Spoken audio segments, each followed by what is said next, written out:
Cinemodities, late night movies with Rob and Zack. This is a podcast about cinematic oddities, where we discuss any media that is too bizarre, abnormal, or off-kilter for contemporary audiences. Occasionally these projects gel, most times they crash hard into the realm of obscurity.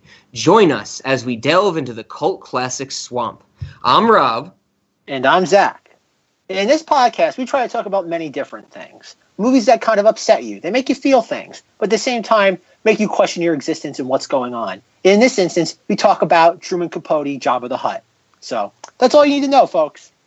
The true philosophical question of today's podcast: are we ready as a species, I would say, Zack? Correct me if I'm wrong. Are we ready as a species for a Truman Capote, Jabba the Hutt? I don't think any species is ready for a Truman Capote, Jabba the Hutt. Not even the Hutt species. Are the Hutts a species? That's one of my questions. Are the Hutts a species? They're a clan. There is a specific name for that species, but I don't know what it is. So there are other creatures of the same type as Jabba the Hutt, but they are not Hutts, is what you're telling me. Error. Okay, that guy who left the angry comment on the Knights of Vader thing, he is correct. I am a novice. I am a noob. Yes, the species is Hutt. The Hutts are a species. Yes. Okay. Well, we are going to get into that a little later on. I guess we shouldn't jump into the questions that I have and the real hardcore analysis. Zack, would you like to introduce the film we're talking about today? Yes, it would be my genuine pleasure, considering how I've talked this movie up for so many. It is a Zack choice. It is a Zack choice. Let that be known. Because no other person would deliberately choose this movie to be put on a list other than yours truly. No other person over the age of 9. Maybe there's a 7-year-old that would pop this on. No, there's no 7-year-old that would choose this either. 7-year-old's parents? No, not even that. George Lucas made this movie, and back in like 2003 or 4, he stopped and said, "I feel a disturbance in the Force. There's someone in Poughkeepsie, New York, that would absolutely love a poorly animated TV special movie, cinematic release, whatever I decide to do with it, about a Truman Capote Jabba the Hutt and Jedi saving Jabba's son, who's named Rhoda, which means rat." I might make it an edible fruit arrangement. Yeah, that's the marketing tie-in. Okay, Zack. Please tell us what movie we're talking about. We are talking about the infamous Star Wars: The Clone Wars, 2008 animated film, which was the prelude to the animated series that ran on Cartoon Network from 2008 and was unceremoniously canceled in 2013 or 14, I don't know exactly when, and eventually had its series conclusion on Netflix, where the last few episodes were dumped that were already finished in the animation cycle. Okay, so I had completely forgotten that this existed. Zack tells me that there's stories where he and I were supposed to go see this movie, but he vetoed it at last minute. And I don't know what, we probably played Guitar Hero or AHS Monopoly instead. That was the summer of Guitar Hero. There were many summers of Guitar Hero in my life. Yes. But I completely forgot this movie existed. Zack just called it infamous. For anyone out there whose brain works like mine, well, first off, I'm sorry. Second off, this is not Attack of the Clones. When Zack first told me this is what he wanted to talk about, I thought he meant Star Wars Episode 2, Attack of the Clones. That is not the case. This is, as he said, the animated film. So, Zack, but please enlighten me, because I don't know. When does this movie take place relative to the Star Wars films? Well, there's the fun thing about Star Wars canon is that it's, even though there is a progression, this is supposed to take place, I think, a couple of months, maybe 4 months, approximately, right after Attack of the Clones. So it's far away from the after he kills all the Tusken Raiders? All the Sand People? Yes, it's after he murders all the Sand People. Oh my God, he's way too lighthearted after that. No, he's got the love of Padme. He's got the hot. And Padme is his wife now, so he's got a new lease on life. Oh my God. Okay. I'm getting ahead of myself. Anyway, yes, this is what we're talking about. We're talking about not Attack of the Clones. We are talking about Clone Wars, which happens after Attack of the Clones. Is it true that this that Attack of the Clones is the beginning of the Clone Wars. Is that accurate to say in the Star Wars canon? That what we see in Episode 2 is the beginning of the Clone Wars? Si, senor. Okay, good. See, I know something about Star Wars. Yes. And here we go. This is a little fact about myself. I'm a big fan of Star Wars because my parents showed it to me when I was like 6. And I loved it. I just loved the fantasy of it. You know, A New Hope, Empire Strikes Back, Return of the Jedi. Hot take? Can I give you a Star Wars hot take, Zach? Oh, this episode's going to be chock full of Star Wars hot takes. Okay, Star Wars hot take from me.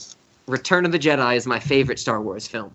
You are clearly not a real fan then, because there's only 2 good Star Wars movies. Return of the Jedi and the Holiday Empire. Special. Well, come on. The Holiday Special is the greatest medium in Star Wars history. Okay, There's no topping that. Yes, we will talk about that at some point, the Holiday Special. Getting ahead of ourselves.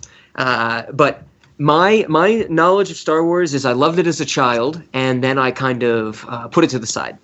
And I still watch Star Wars. You know, I've seen them all as they come out in theaters these days. Episode, 65, episode 66. Yes. The Force reawakens from King Tut's tomb. And The Last Jedi versus the Mummy, I believe the last one was called. No, versus the Costello brothers. Oh yeah, I really like that one. The only place I get information about Star Wars is from my co-host. From my co-host, Zack. He is literally my only source of Star Wars. There's this podcast that I listen to sometimes that talks about Star Wars. I don't think it's that great. The people on it are a little rough around the edges. I don't know if I'd say a-holes, maybe b-holes. That's a better way to put it. Oh, definitely. but you know, I have only really those as my sources of Star Wars. And when Zack came to me and said, I want to talk about Star Wars: The Clone Wars, and I realized it was about an animated film I had never seen, I decided to take this as an opportunity to ask him burning Star Wars questions I've had for probably my whole life. Never gotten to do this with Zack somehow. I don't think this ever happened. But I have some really, really difficult Star Wars questions for you, Zack, okay? I'm excited. So that's what I was planning to do during this podcast. But I know Zack is a Star Wars aficionado. If you listened to our Endless by Frank Ocean episode, this is the reverse of it, where now Zack is the expert on the topic, and I am the one who's talking out of my beehole. And so, what did you want to do in this episode, Zack? What did you want to talk about with this giant mess of a movie? Well, that's exactly what I do want to talk about. Everybody believes this movie is a mess. This is the worst thing. It's a movie that's always had utter contempt and hatred for it ever since I think it was announced. When it finally aired in theaters, or was finally played in theaters, I think it just confirmed the hatred that everyone kind of predisposition for the hatred. But I've always liked this movie, and as far as I can remember, I've always wanted to defend it in some sort of forum. Because the problem is that most people watch this movie, and it's just inane comments like, "Oh, it's stupid animation," or "Oh, gay Jabba the Hutt." It's like, no, he's not. He could be gay, but he's not supposed to just be gay Jabba the Hutt. He's not just trying to be a very poor stereotype. He's not Watto or the Cinemmodities. But who the fuck are the Cinemmodities? Oh, the Shatnerians? What? What are you talking about? What? No, remember from the Phantom Menace, the people, the Trade Federation? Yeah. Okay. Yeah. At the beginning. Yeah. Yeah. That's their species, the Cinemmodians. Oh, I to never knew that. And people claim that's Lucas trying to make fun of Leonard Nimoy, Cinemmodians. Sure. So they're comically referred to as Shatnerians, to be funny. What about Chris Pineans? Oh, that doesn't count. That's the Kelvin timeline. Who plays hashtag not my Kirk? Who plays Spock? Zachary Quinto, the Quinto-Arians. Oh, boo. Hashtag not my Spock. Hashtag not my fucking timeline, Zach. Hashtag not my timeline. Anyway, I'm sorry. That's another instance where JJ got involved and shit kept his nose out of it. I'm sorry to interrupt, Zach. So you want to defend this movie. That's what I got from what you were saying. Well, I want to talk about it. I don't think it needs defending, but unfortunately, the reality of the situation has forced me to do that. Okay. So I guess I should give you Would you like my actual opinion on this movie after seeing it, after actually watching it from start to finish, completely focusing on it? Would you like my opinion before I get into my hard Star Wars questions? Well, I want one first, just give a little bit of context between Rob and I about this. So I think it's because Rob and I were supposed to go see this movie almost a decade ago when it was in theaters. On that note, this movie has the same release date as Ben Affleck's birthday. That's a fact. Yes, that's and a we fact. all know what that means because who has the same birthday as Ben Affleck? Yes, Rob has the same birthday as Ben Affleck. Spoiler alert. No, but it's worth noting too. I didn't mean to bring this up forever though, but good that now we're recording, I can bring it up. Was that back during when Rob and I first got to know each other? It was during the summer of 2008. And I had a poster because the moment the poster for this went live on StarWarsShop.com, I purchased it because I said, "Shut up, Lucas, take my money." And I had the poster in my room the entire summer. And the poster proudly proclaimed coming to theaters August 15th, 2008. And Rob, every single time he was in my bedroom, said, "That's my birthday. This comes out on my birthday." If I remember correctly, I said, that's Ben Affleck's birthday. Okay, because I learned that Ben Affleck and I shared the same birthday probably in like 7th grade, and that was well before I knew you. So I already knew that as a different day.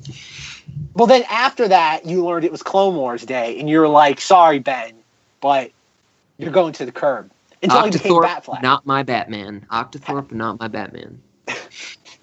Yes, but on top of the fact that the poster and the movie's release date shared the same date as Ben Affleck's birthday, on top of that, Rob and I were to go see this movie. To the point where we were actually planning to go see it. We made plans a specific day, and then I backed out because I had seen the movie roughly 4 times in the span of like a week, and I said, quote, "I am so burnt out on this movie, I cannot sit through it one more time." But you're probably saying, well, how many times did you see this? Like a quarter, a half a time? Because clearly no rational human being would sit through this more than once. No, I sat through it 4 times, which I'm pretty sure makes me eligible for a Peace Prize or at least some sort of like Pulitzer for something. Maybe a Pulitzer in torture and sadism. Yeah, I have to agree because the audience should know that the whole gist of these first few episodes is that I picked 2, Zack picked 2. And Zack picked Batman versus Superman and this. Zack wants to feel pain. I tried to bring things to Zack that might make him happier in his day-to-day life, and he brought me pain. Every time I suggest a film to Rob, it's prefaced with the phrase, "Your suffering will be legendary." So he knows what he's getting into when he signed up for this. Oh, absolutely. I mean, I'm pretty sure there was a time where I watched Zack didn't I watch you throw dry ice into a cooler full of water in your driveway once? Didn't we do that? Yes, we did that once. And fun fact, that also, just to give even further of history behind Rob and I with movies, that was the same day we saw the Nightmare on Elm Street remake. Oh my God, how do you remember this? That movie was so good. We came home. How did you stay sober for so many years after that happened? That's how good that movie was. Fun fact, I don't remember a single thing about that movie, except for one moment with Rob. There was one moment, but we'll save that for another day. Because we're going to talk about that movie on this. Yes. That's a Cinemoddity. No, that suffering is even beyond legendary. That suffering is just horrible and wallowing in misery. Oh, no, I don't want to watch that. Ugh. I'm not that big of a sadist. So we didn't see it, though. We didn't see it. No, we did not see it. And no, we did not see it, though. So we are catching up. This is something that's been brewing for almost a decade. So this is in its rightful place. This is our big history pull right here, I would say. That this is the movie we were supposed to see years ago and finally have seen. Yes, this is our misconnection. If there was really something like... never mind, I wasn't getting into that. But anyway, so yes. So do you want any more? Do we need any more context? Can I give you what I've actually thought about this movie before I get into my questions? All right, Rob. So on a scale of fantastic to greatest film you've ever seen, how would you rate this? Fantastic. Yeah. There we go, folks. 2 people like this movie. I'm no longer alone. So I would have to say that this to me was a legitimately laugh out loud movie. I was almost laughing 100% of the time as I watched this movie. I really thought it was funny. I really thought the comedy worked. I This is not sarcasm. This is not. No. This is not sarcasm. I legitimately watched this movie from start to finish and laughed multiple times. And I have some instances of when I laughed, and I have instances of why I laughed and things like that. Can I guess one of them? Yes. Okay. Oh no! Rolling death balls.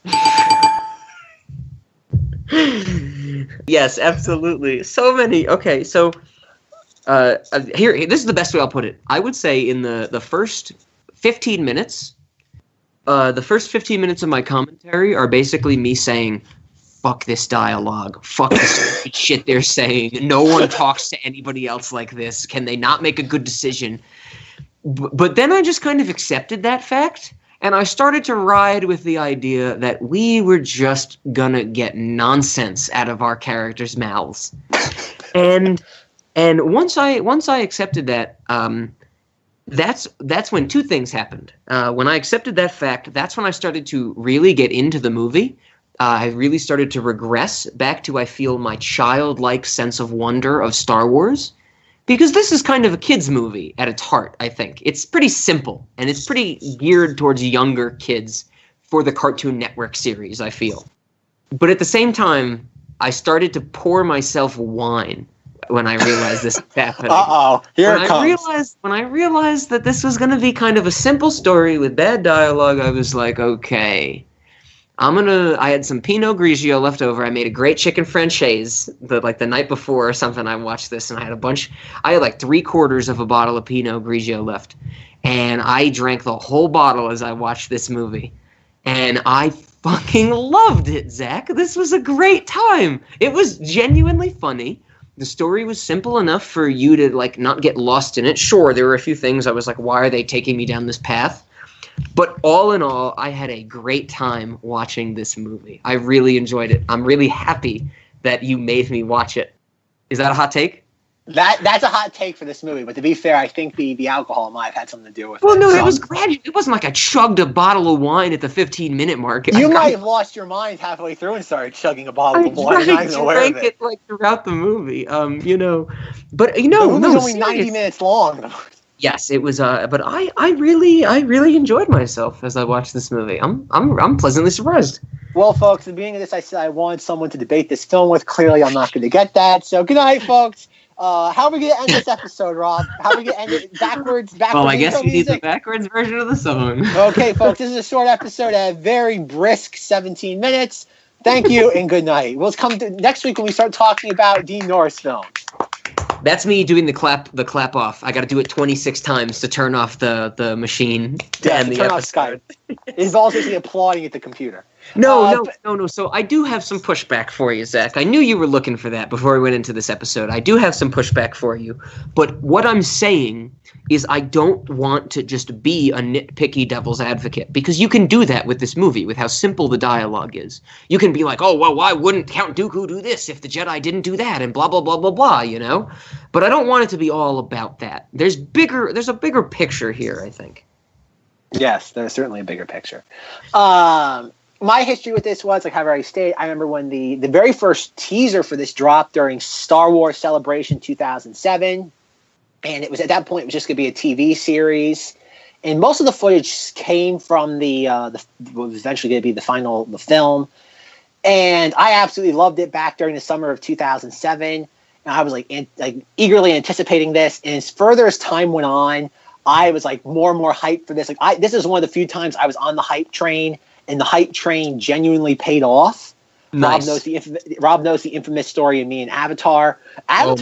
Me too, Avatar. The build up to Avatar might be a Cinemoddity. The film is by no means a Cinemoddity. No, I will never watch that movie again. That movie is another example of your pain. Your suffering will be legendary.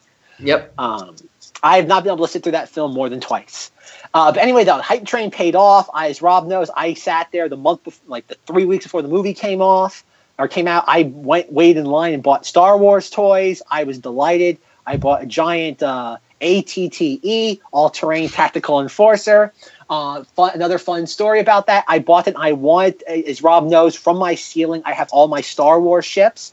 I live in constant fear of being bludgeoned to death in my sleep. But you know what? As a Star Wars fan, you have to live life with a little risk. because I had all this stuff hung from my ceiling. Clearly, after watching this movie, the only logical progression to that is having your giant ATTE climbing up the walls of your room. Because absolutely. Clearly, yes. The problem is that there's nothing that would hold it to the wall because I tried everything and it eventually would just fall down and break. So I had to abandon the idea. And again, another fun fact, there is still a hook in my ceiling where I was trying to string it up and have it like hanging from the ceiling but like pressed against the wall. Yeah. And the hook is still there. To this day, the hook is still there. So it's a constant reminder of my failure when it comes to this movie and me trying to recreate it. But has any of your ships ever fallen on you? Has that ever happened? Yes, not on my head, but they do fall. Not as often now. I figured I've cracked the code on that because I think everything now has like the original point was I'm going to try to make it look like it's only like 1 or 2 strings, so it looks like they're invisible. And then it's like, nope, not in constant fear. Like right now, the Millennium Falcon is right above my head. And all it would take is 1 string going, and my head would hurt really bad. So, have you ever had anybody like in your room, you know, kind of getting intimate, like a romantic setting, and the mood is just ruined because a giant fucking Star Wars ship crashes into you two? No, or that is not. I'm not trying to judge. It could be like an orgy you got going on in there. No, unfortunately, no orgies have come to experience my Star Wars ceiling. That is a deep regret of mine.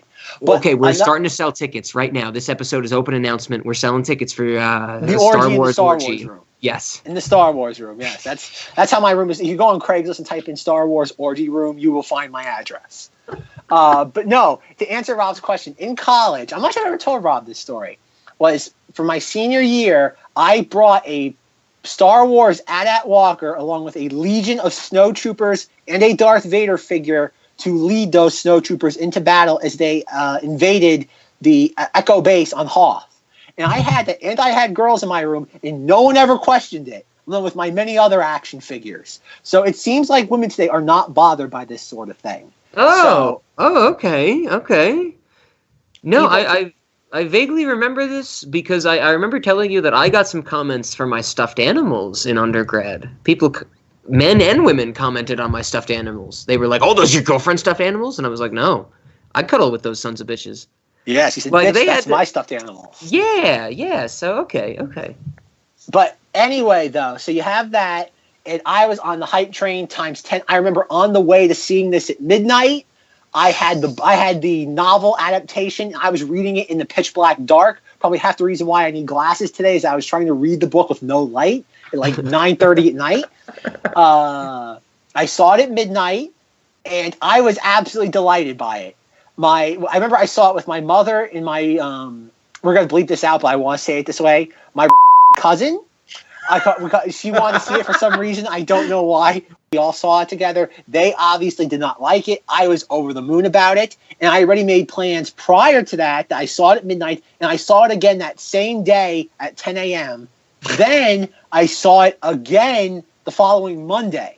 I was drinking the Kool-Aid hard. I think I saw it again that Friday or maybe another week later. I was going to see it a 5th time, but obviously that never came to that time is happening right now here. That would have been with me, but that was the time Zack said, "I've had enough. I've had enough." After seeing this movie 4 times. We need to do anything else. We need to throw goddamn dry ice into a cooler full of water.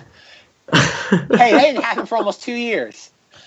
So, Rob, I have to ask you, would you spend $8.50 or however the price of a matinee ticket was 4 times to go see this? Oh, absolutely not. Not even one time. No. This was not a theatrical movie to me. This is a kid's movie. I honestly feel that this is just a straight-up kid's movie. That this is just for young kids who want to get into Star Wars because it is so simple. It is so basic. You know, it's a kid's movie to me, Zach. That's how I've always seen it, and that's how like I said, the 15-minute mark, I started to think about it, and that's when I really started to enjoy it because it's fun. It's a fun movie. Folks, my entire point for being here is going like, imagine you're showing up to a gladiator match, and you get like a Teletubby comes out. You're like, what's the point in this? This is now the last episode of Cinemodities ever. This is the last We're episode. Probably going to end up with 1 movie on the list. That's exactly. We had Fantastic Planet. It was fun. We like blue people, but we don't like Avatar. But we like Drogs, but we do not like Na'vi, as you've now learned. No, I mean, if you wanna really get into it, the dialogue is horrendous in this movie. Oh, the dialogue is an absolute piece of garbage, but that's what makes it a kids' movie to me. It's simple. No, it's perfect Star Wars. It's Star Wars at its finest. If you're not watching Star Wars and going, "Oh man, this is great," but I have no idea what they're trying to say, or if you're so hardcore into it, you're saying, "This is great, but no one other than me is going to get it." That's how you know you're a true Star Wars fan, because you hear all this terminology that George Lucas is deliberately throwing in there just to weed out the saps for the people that can see through it, or the people who really buy into it for no reason. You know, I mean, I felt the dialogue was. Here's a good example. I'm going to give you somewhere. The movie literally punched me in the face, okay? This movie literally slapped me in the face. It wasn't a punch. It was a slap. The movie slapped me in the face. We get a scene very close to the beginning where, you know, Obi-Wan and Anakin and the blue clone soldier. Rex.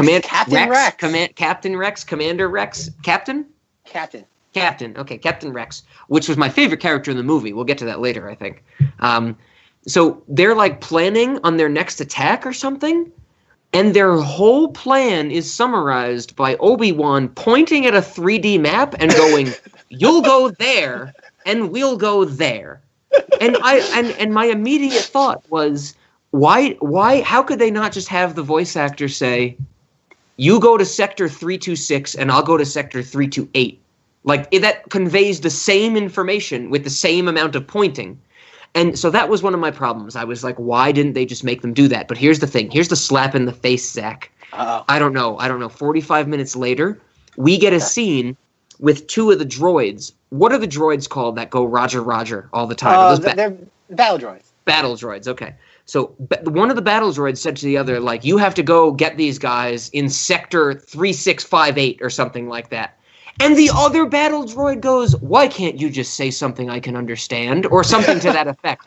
Like, they literally made a joke about my complaint of the movie. It was just a slap in the face. Like, the movie literally was like, "You're just fuck you, you know? Just, hey, you got a good idea? No, we're not doing that." So they Rob, made a joke about what that. What you're saying, I think it's fair to say Rob's a pretty smart guy.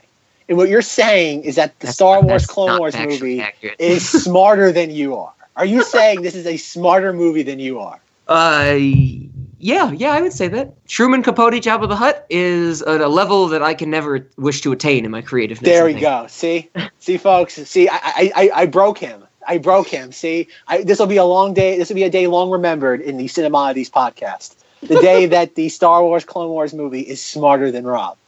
We did it, everyone. Everything that I wanted from Endless with Zack, I wanted to convince him it should be a Cinemoddity. It didn't happen, but it happened for me in the Clone Wars. It happened in the movie. Yeah. So it finally happened, folks. I won. No, but like getting objective here for a second. As I was watching this, I'm not sure if you knew this, though. This was like the first 4, maybe 5 episodes of the show edited together. That's what Lucas did. Lucas took the first few episodes of the show and edited them together to make a feature-length film. I had no idea. There it is. Because I know in the Clone Wars series, there's a few episodes that take place before this. Like, it's them getting to the planet.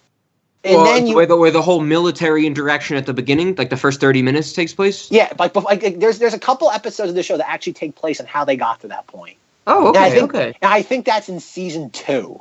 Oh my! That's the weird. Oh, that show is the Clone Wars show is infamous for airing out of order. Like, I know, people who, like, I know the story group people that Lucasfilm has now have like they tweet about it every once in a while. If you tried watching that show in chronological order, it is a nightmare because it'll jump around from like the first episodes of the show are on season 2, and then it's the movie, and then it's like season 1 episodes like 4 or 5. Then it's like season 2 episodes like 17, 18. And then it jumps back to like season 1, episode 1. And it does that throughout the entire. I don't think it's till the last season with on Netflix that they finally like they said, you know what, it's all chronological from here. But no, it's a show that has no clear cut like chronologic start to finish. Are you saying that this is something that you dislike or something that the majority of fans dislike?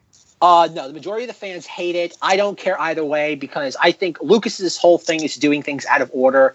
The whole point, again, like I said, I've always said before, when it comes to analyzing anything Star Wars that Lucas touched, you have to realize it was Lucas's. You can't look at Star Wars without Lucas because Lucas tried to make everything about his life. That's why things like the Holiday Special and like the Clone Wars micro series that was done by Genndy Tartakovsky, like he didn't really touch those things that much. So it's really hard to look at those things through the lens of George Lucas. Mm-hmm. But like Lucas always felt Star Wars was like a Saturday morning serial. So like, oh, you're just being thrown into the middle of this story. You have no idea what's going on. But hey, look, things are exploding and heroes are saving the day and villains are being dastardly.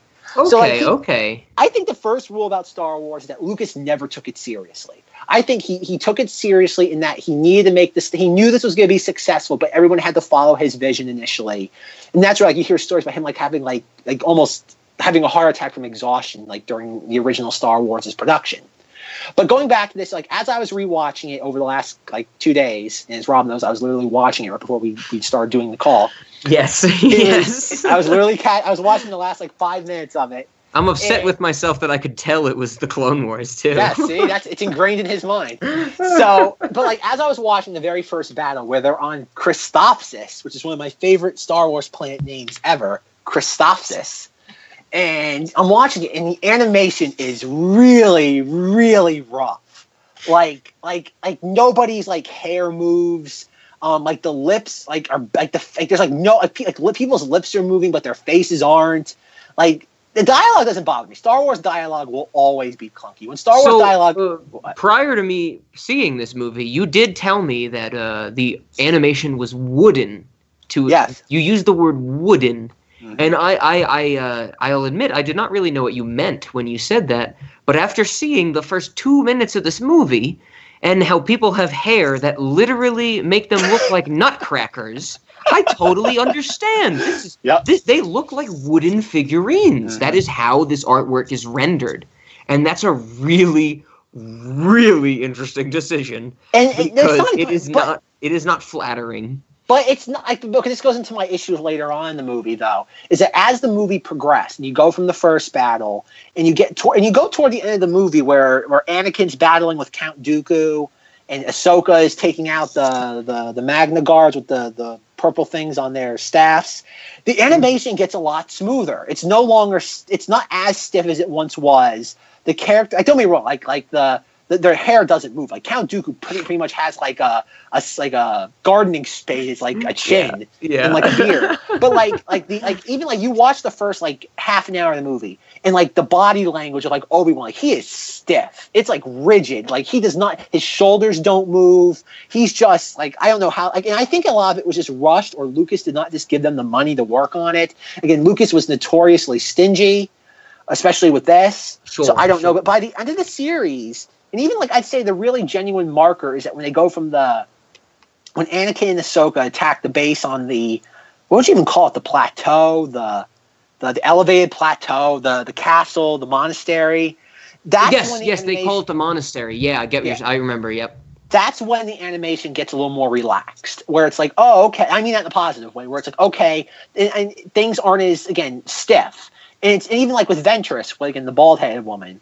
She's, like you said, she's moving better. Like even her duel with Obi-Wan, they both move, and it's nowhere near as rigid as like watching Obi-Wan. And I think, and even like going back to the very beginning of the film, I noticed this is that the battle sequences are fine. It's like when the character, it's like, I guess most people would say with any Star Wars movie, it's when the characters are just kind of sitting there talking to each other is when the movie's at its roughest. Like during action sequences, like when Anakin's like on top of the building, and it's like, what's our plan of attack, sir? And he's like, follow me. And he jumps off the thing, and all the clone troopers like take their jetpacks down. And it's like that. There's none of the animation stiff there. Like animation flows properly because I think it's so alien. Because like our brains don't know what it would look like for a human to jump off a building and land on an octopus robot, and then have a bunch of like characters in armor take jetpacks down as they shoot this thing. That like our brains do not know what that realistically looks like. That's fair. We're much more forgiving of that, like subconsciously. Yet when we have two characters sitting around like a holographic table we know what it looks like when people sit around the table. We see that on a daily basis. So, like, okay, our brains know this does not, again, it's the uncanny valley. It's like, okay, we know this looks unsettling to us and jarring, so we're going to pick up on this. I have that as one of my notes, that there's so many shots that are just facial close-ups. Like, it's shot like it's a live-action drama at some points. And those are where I think it doesn't work. And that, I guess, it's like anything with Star Wars. Like, those people will attack the prequels. Like, no one complains about the action sequences of the prequels. Yet they attack the dialogue. They attack everything else in between. I think overall the animation, like toward the end of the film, like I said, I think the part you can really look at it and say, okay, is when they start attacking the monastery. I think that's when the animation finally kind of comes into its own. You know, I agree, because I think that's the first point where they really started to draw clouds. Like, I think that's the first time we saw clouds in the movie, and you can't have still clouds. Like, that never looks good. Yeah. And they had the dragonflies or whatever that was making them fly, or Anakin was flying on or something like that. Yeah, and so you needed that fluidity to make that sensical in any respect. So yes, the animation is kind of rough around the edges. It's very stiff in some cases, but it's not a deal breaker. You know, it definitely isn't something that makes it unwatchable, I think. No, like I said, this movie, is this movie perfect? No. But I know this is one of my hottest of hot takes when it comes to Star Wars, is that I still think this is a better Star Wars movie than The Force Awakens. I will defend that. It has a better female protagonist than The Force Awakens. Don't get me wrong. Like, obviously, the production value of The Force Awakens is incredibly higher than this is. I think this had a budget in the ballpark. Sure. I think Lucas spent in the ballpark around $11 to $15 million on this. And I think The Force Awakens had a production budget of around $250 million. I did not like The Force Awakens. I agree with you. I think this was better than The Force Awakens. This was much more fun. This was much more fun to me than The Force Awakens. That's a good way to put it. Well, it's also not hitting you over the head with nostalgia. It's not. Imagine you have a Star. Again, not to get into The Force Awakens, but like imagine that you sit there Lucas says, I'm going to do an animated TV series and make it identical to A New Hope. And it's like no, that's stupid. Like I get why you make that decision though, but it shows that you have no faith in your audience. Mm-hmm. And then eventually when you make a Star Wars movie like The Last Jedi, which tells the fans, don't give up the past, kill it if you have to. It's like yes, that is tonal whiplash. Like again, a lot of the complaints about The Last Jedi misguided, yes, but at the same time, you cannot give everybody a nostalgia trip. And then the very next film, tell them that's wrong, and you shouldn't like any of that. Like there is a point to that where I do have to agree with them. But hey, what do I know? Okay, so can I ask you question, sir? I have a few questions for you that I have. Some of them are from this movie, from the viewing of this movie. Some of them are from years of knowing about Star Wars, and I'm really happy to finally have this opportunity to ask Zack these questions. So they're going to all be mixed together. I think you're going to easily be able to tell which ones come from which. Okay. But I'm going to start with the most pressing, and I'm going to go in kind of highest priority to lowest priority. That's my plan of attack. Okay. Okay, Zack. Here's the first one. This is actually my most pressing.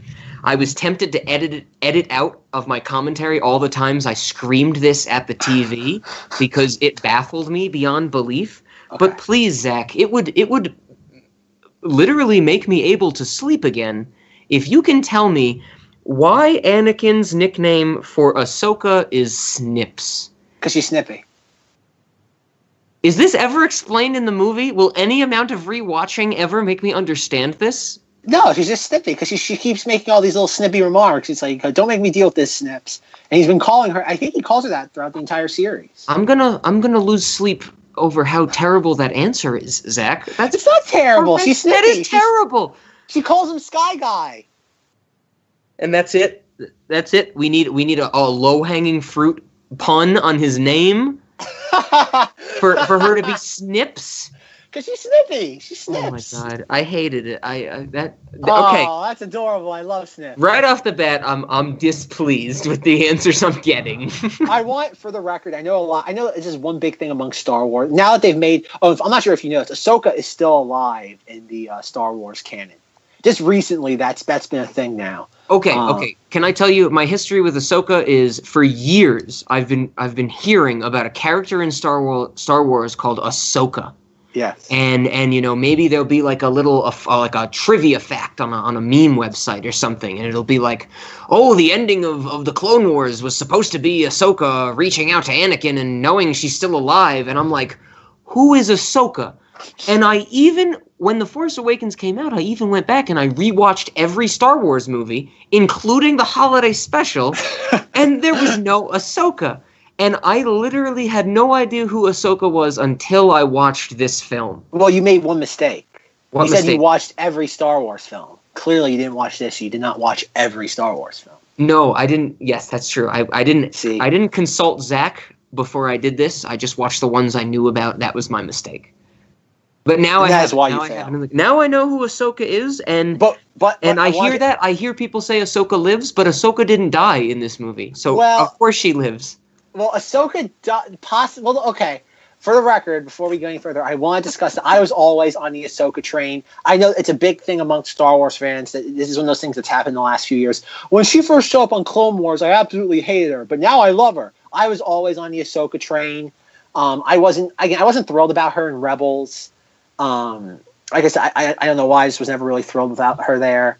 But the one thing that always would start with Ahsoka Lives was that Ahsoka always had the question with Ahsoka was, how is she going to die, and is she going to face Darth Vader? And because she's not in the movie. You mean so she had to die because she's not in the movies? Okay. Yes, that's what happens to Star Wars fans. Are like, it's ingrained that just because someone's not in the movie, they have to die. Every Star Wars character has to die because they're not in the movie. I love that ending of Rogue One. Well, except for everybody dies. Rogue One says you're going to murder all these characters, and we're going to have fun while we're doing it.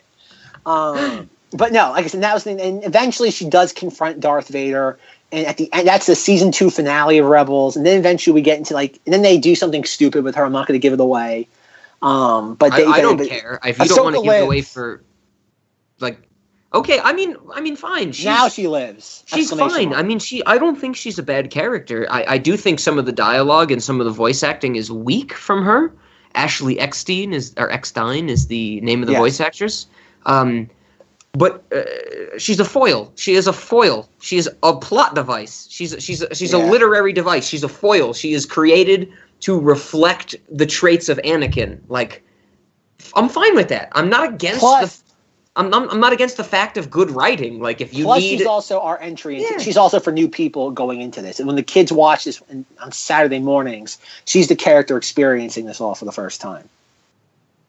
Okay, I have nothing against her. The nickname Snips is stupid. It's the stupidest thing. Her nickname should be, I don't know, she looks like a World of Warcraft character to me, too, when she comes onto the She looks like screen. Shakti. Who's Shakti? What?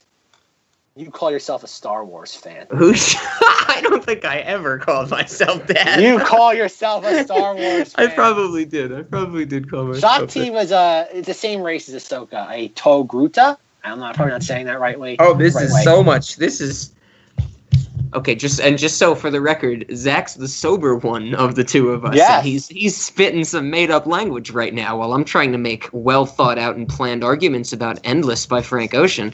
That's a fun thing. One of my favorite Star Wars memories. I can remember in 8th grade we had to do read a book and then do like a diorama project on it. And I did it was like a young adult Boba Fett book, and I remember going into I did a solid 5 minutes of talking with no interruptions about a certain scene about one of the books. I'm like, at this point, and what Tom? I don't remember. I don't know if I can do it again. But it was like, well, what's your diorama about? Well, it's about the scene in the book where Boba Fett confronts Mace Windu while Supreme Chancellor Palpatine is this. But then right before this, though, Boba Fett was injured because he was on the planet something, and he was trying to sit there and get to Wat Tambor, but General Grievous stopped him while he was on Wabani, and this, and the whole class just went dead silent. I remember whoever it was, the teachers actually told each other, because I was in English class, and the next day, the social studies teacher's like, hey, Zach, I heard you were giving the whole class a lecture on Boba Fett. And I'm like, what? He actually said I can remember that. He said Boba Fett. Boba Fett. And I remember that was one of my favorite Star Wars memories. And at that point, I was just like, that's one thing about me is I think Rob can attest to this, in that in my social circle, I've always been the Star Wars person. There's never really been, it's not until the Star Wars podcast that I actually was in the same social circle with other Star Wars fans. That's weird. That's one weird thing. Rob likes Star Wars.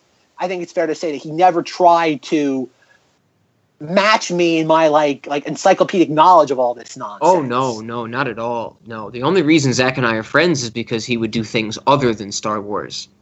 Yeah, like if it was just Star Wars, we would not know each other. Guitar Hero, killing your teammates in Halo.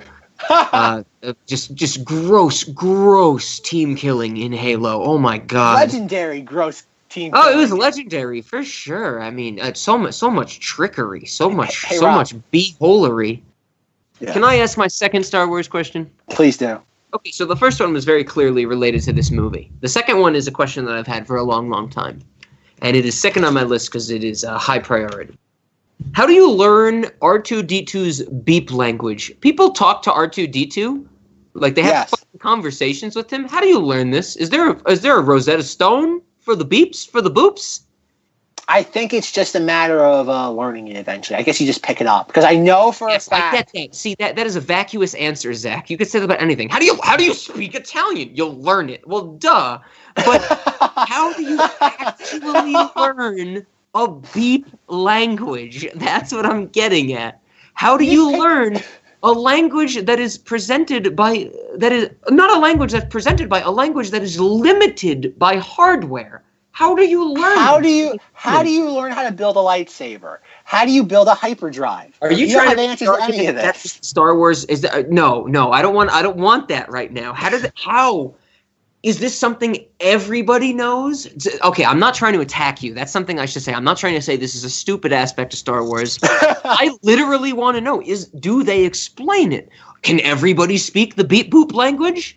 Can only the Jedi speak the beep boop language? But at the same time, though, think about it, if you have two cultures, like the first time someone from like the Far East Asia met someone from like France for the first time, how'd they eventually learn how to communicate? They're practically separate languages. I mean, I would say physical motion, being able to pantomime what you're trying to explain, something that droids can't do, or R2-D2 can't. But pantomiming means different things in different cultures. Oh. You're not going to get me. I'm not caving anything on this. No, see, you're making a good point. You know, how did we share language originally? That's something How do they know how a Wookiee says? Who knows what a Wookiee's saying? Oh God! You know what, Zach? You're right. It is. I'm a big fan of that. It should be said. I'm not just trying to be the nitpicky person.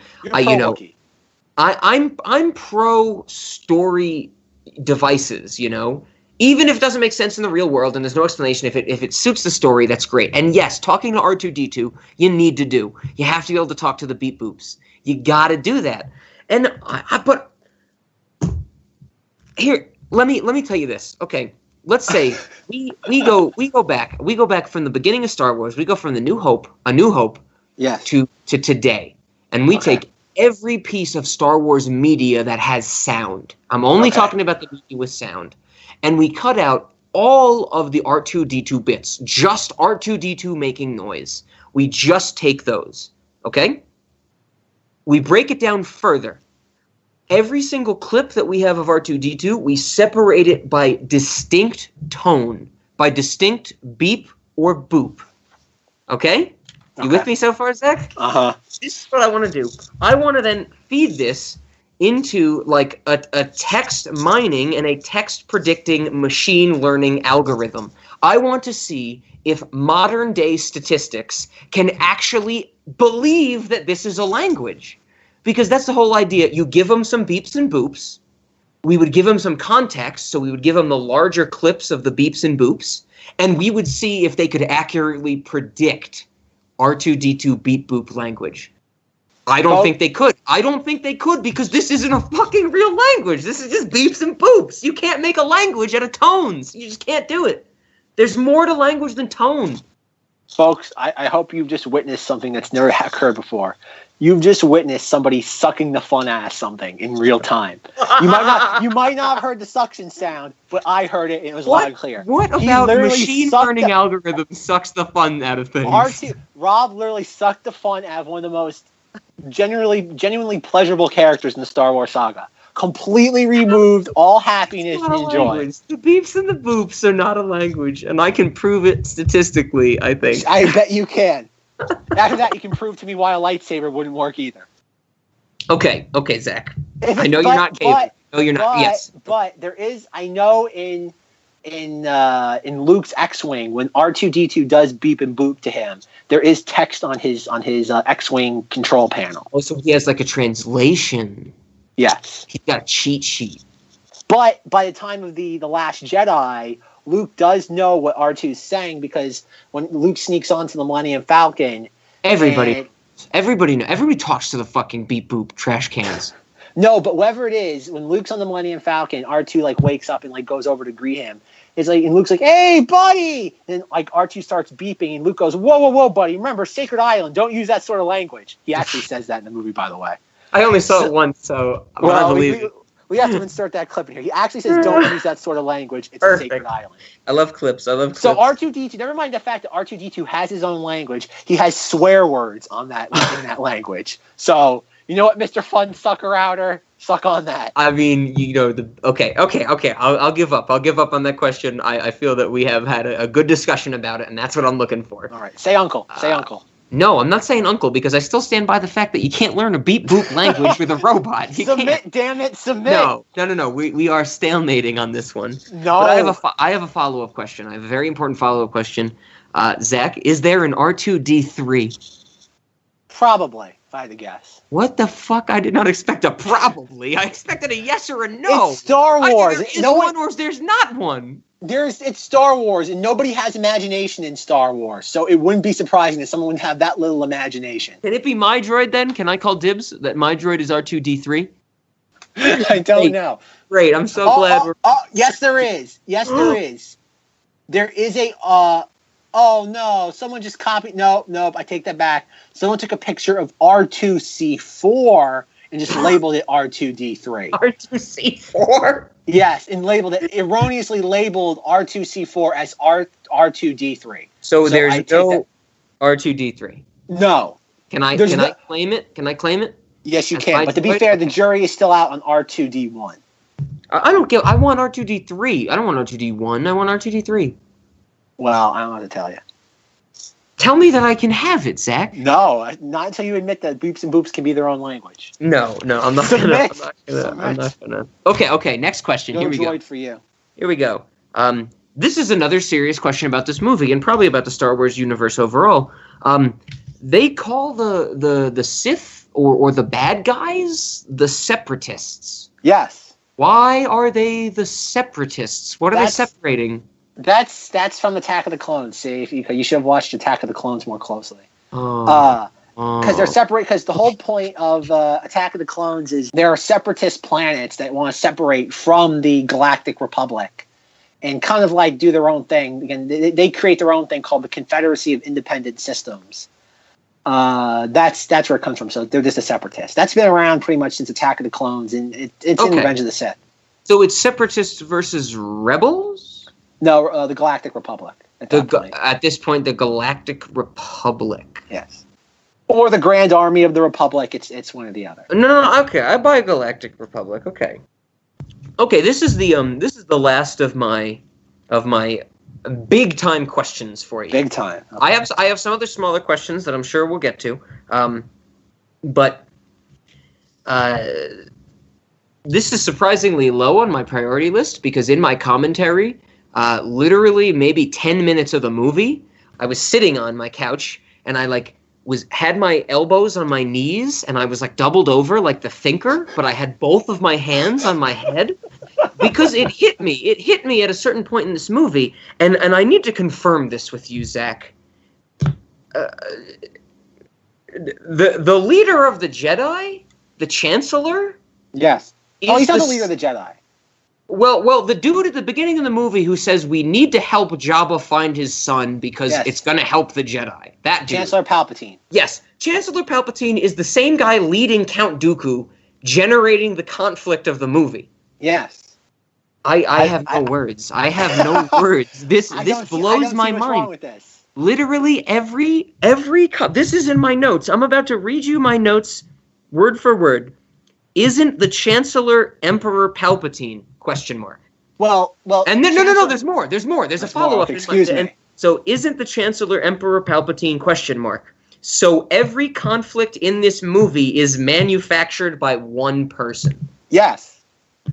I'm not against that. That's fucking genius. That's a big scale idea for a movie, I think. That one person generated a giant conflict about getting funding from the mob. Like, that's how I saw the plot of this movie, was they wanted funding from Jabba to do something. Yeah, that's one thing. Yes, because that was and that goes back all the way to the Phantom Menace with Palpatine becoming the Chancellor. But no, one thing I thought was really weird about the fact this is a kids movie is that think about the Jedi are obviously supposed to be the good guys, and the whole plot of the movie is that the Jedi want to be in the mob's good graces. Think about it. That's the entire plot of the movie. Like the Jedi are the good. Like imagine having a movie where you have let's imagine World War II movie, and you have Americans Dunkirk. versus, Let's imagine Dunkirk. Yeah, Dunkirk. That would fit seamlessly. But it's like imagine you have World War II mirror. You have the Allies against the Germans and all that, and it's okay. The good guys ally with the mob, which I think has actually happened in real life. This is to protect against the bad guys, and that's essentially what this is. Jabba is a slave owner. He's all these things. He's in all this illegal trade. Yet the Jedi need to use his space routes. Yes, in the Outer Rim, they have to use Crime Lord space routes in the Outer Rim. Which is worth noting that one thing I never understood about this, with the space routes, it's never made clear in the movie, and it's not just until recently they've actually made it clear, is how the whole thing with space routes work. Why would you need it's hyperspace? Who can tell you can't use hyperspace? You either go to hyperspace or you don't. Who's regulating the hyperspace highway? Oh yeah, so I that's one part I picked up on this movie that I never really thought about before. Is the fact that the Jedi are making a deal with the mob. They are. That was one of my comments at the very start. That it was they. I think the narrator says something like, Jabba the Hutt's son has been kidnapped, and he's reached out to the Jedi for help, but the Jedi are cautious at taking his request. And I'm like, well, duh, he's a crime lord. Duh. Of course they're hesitant to take this request. Well, I have a question for you. Yes. What did you think of Rhoda the Hutt, Jabba's son? I am so happy you asked me about this. This was my I'm being real with you for the audience, for you, Zach. This is not sarcasm. I had a grand time just being in a room that had this little Hutt creature on the screen. I loved it. Okay, so I mentioned before I drank wine during this movie. Yes. So I was deep into the wine. I wasn't super deep. I think I was on my first glass when Rhoda the Hutt. I'm holding off on my language because the language is the best part about this. I when I first saw this thing, I lost my mind. I literally paused the movie on a shot of the baby Hutt because I could not believe that they did this. I cannot believe that they chose to make this a major facet of this movie.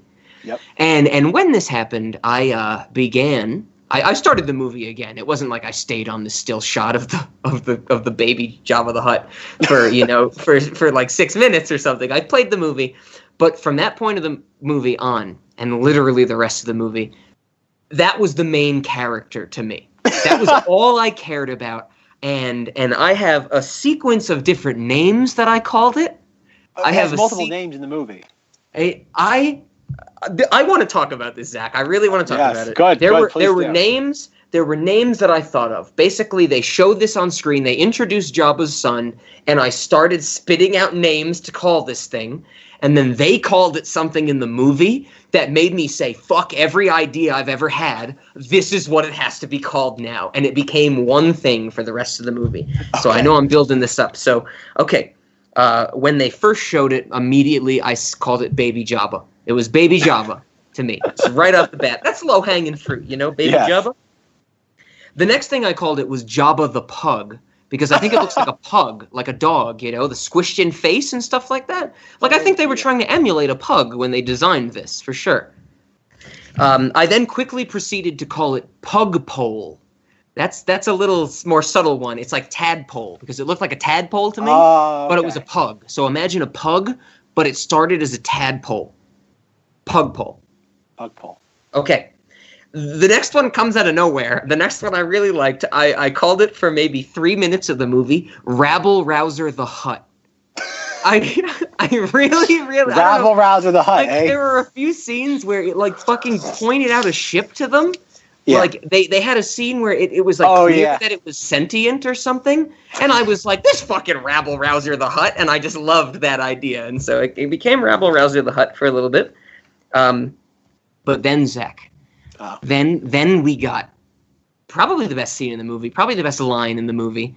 Ahsoka refers to this baby Jabba the Hutt, this Jabba the Pug, this Rabble Rouser the Hutt, this pug pole, as a Huttlet.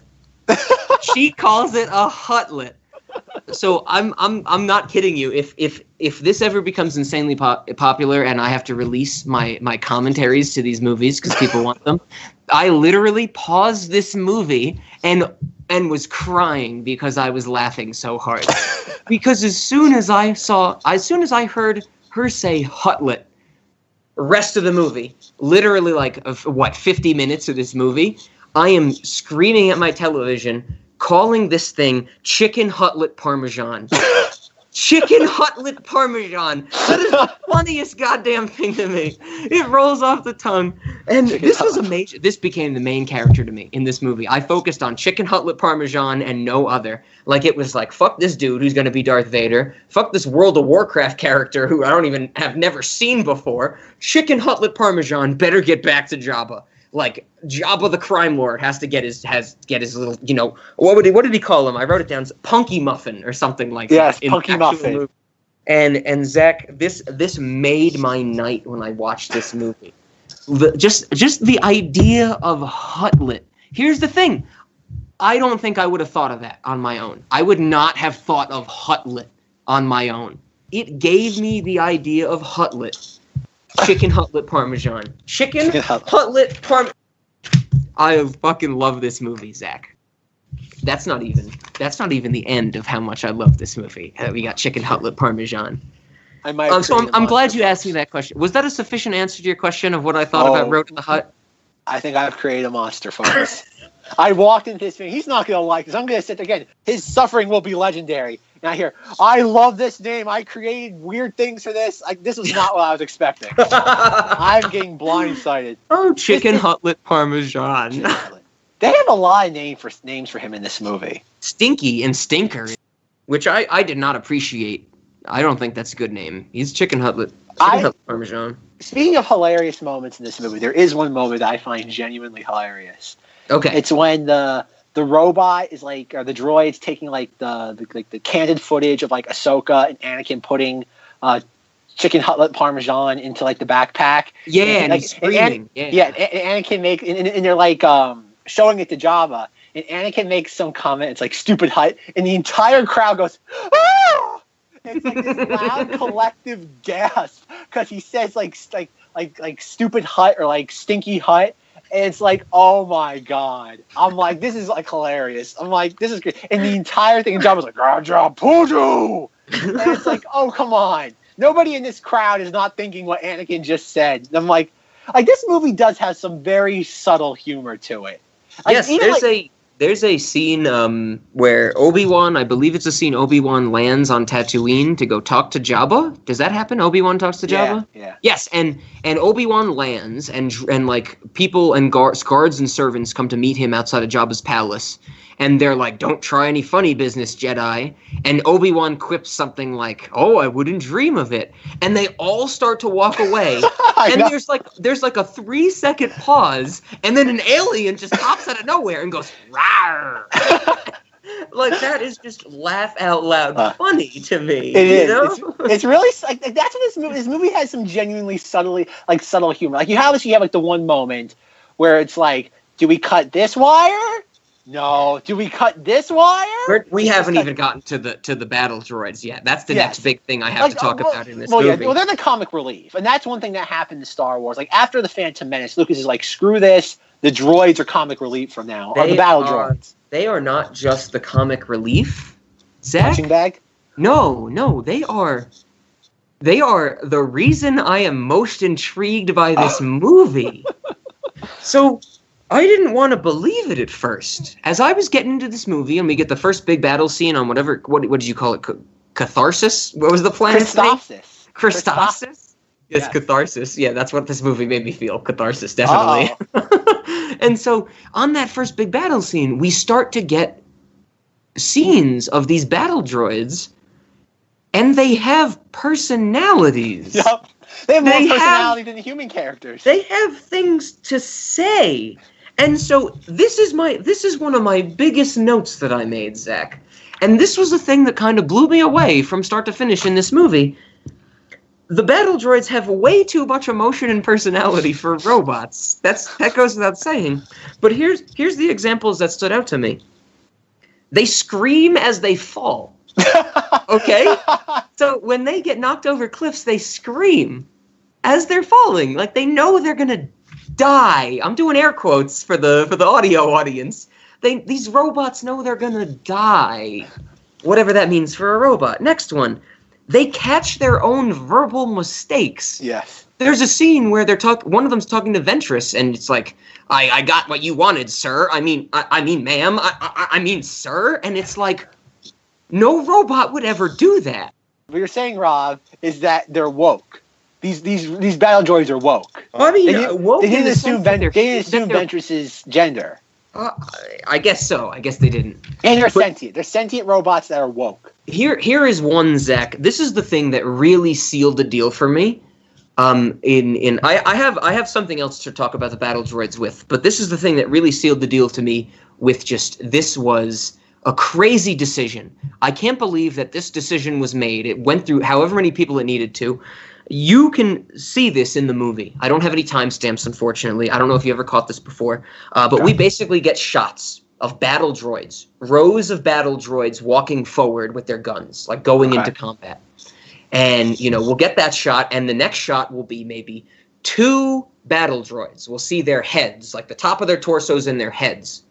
One of the battle droids will get shot. Like their head will get blown off, like one of the clone troopers will destroy them.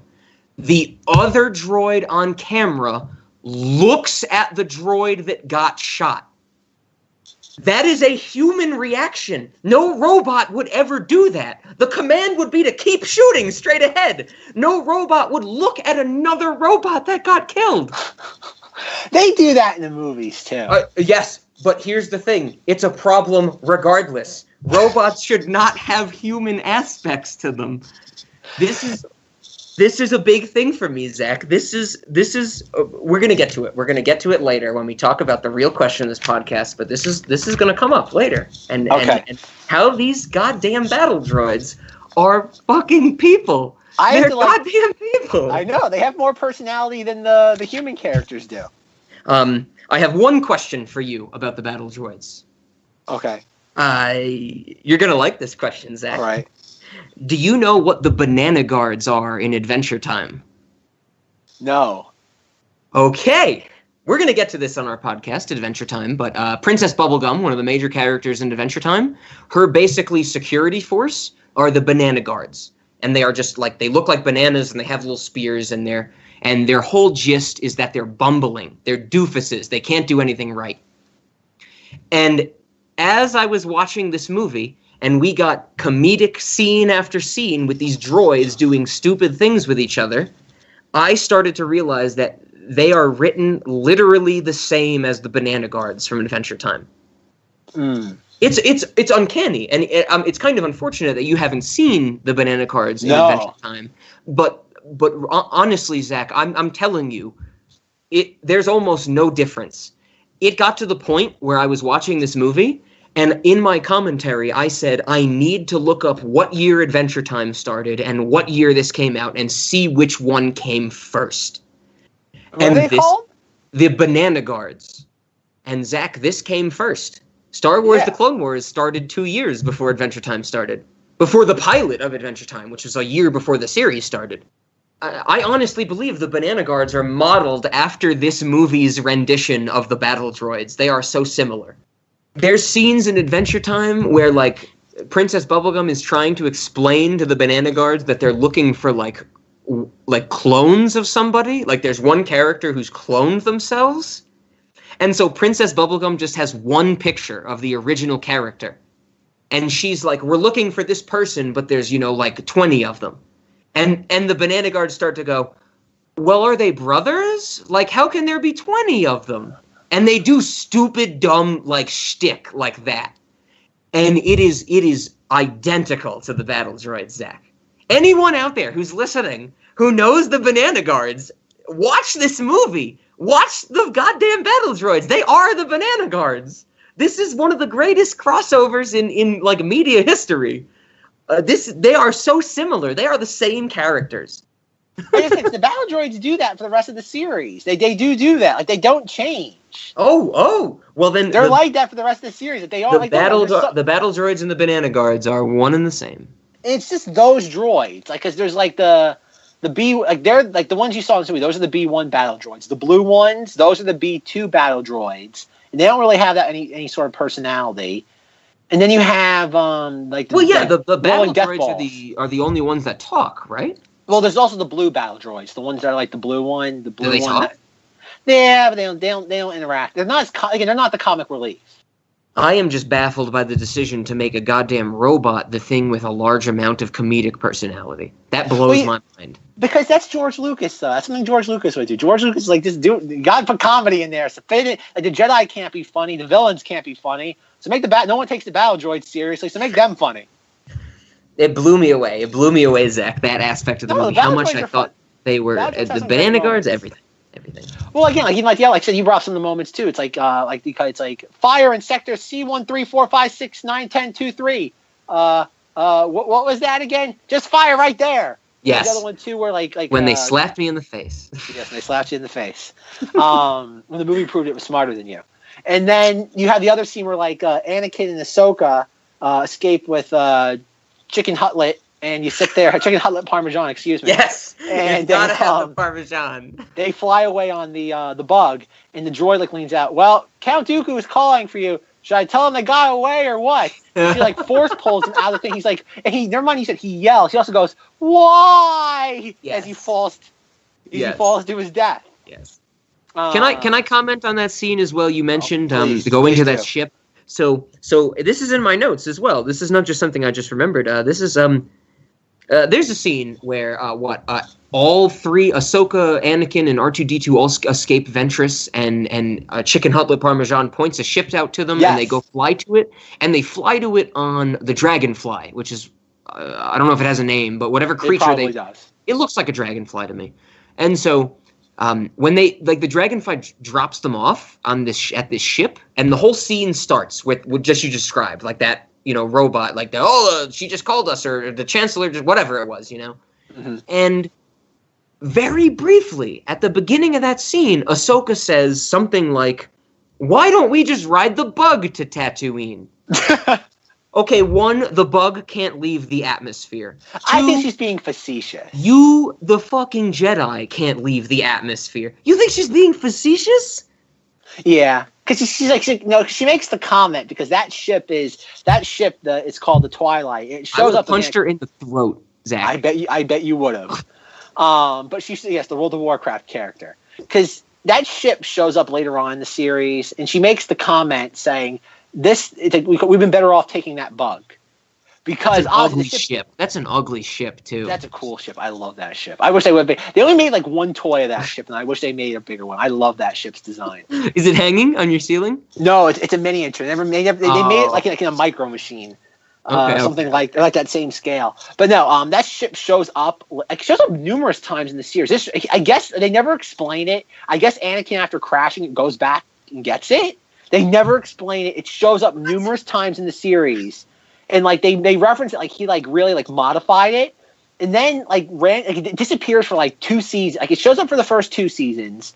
Then it disappears for like the 3rd and 4th season. And then it shows up because something happens with Obi-Wan and he's like in like Mandalorian like armor or something. And he's trying to pilot it. And he's like, it's falling apart and it eventually just crashes like and explodes. They never explain like how Anakin got it. Like then he soups it up and then it just falls apart like 2 years later. That's a weird thing in the Clone Wars. It's never really explained.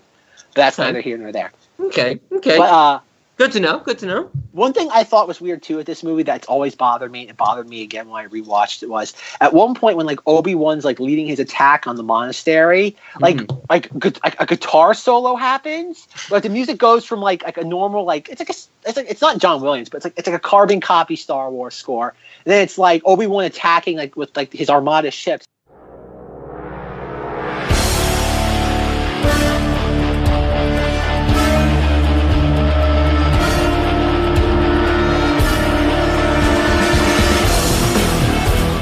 And I'm like, it's not bad. It's just like, what is this doing here? Like when you think of Star Wars, there's one instrument that never comes to mind, and that is a guitar. You never hear guitar in Star Wars. Yes. Okay. So I'll give you that. I will give you that. You never hear it in Star Wars.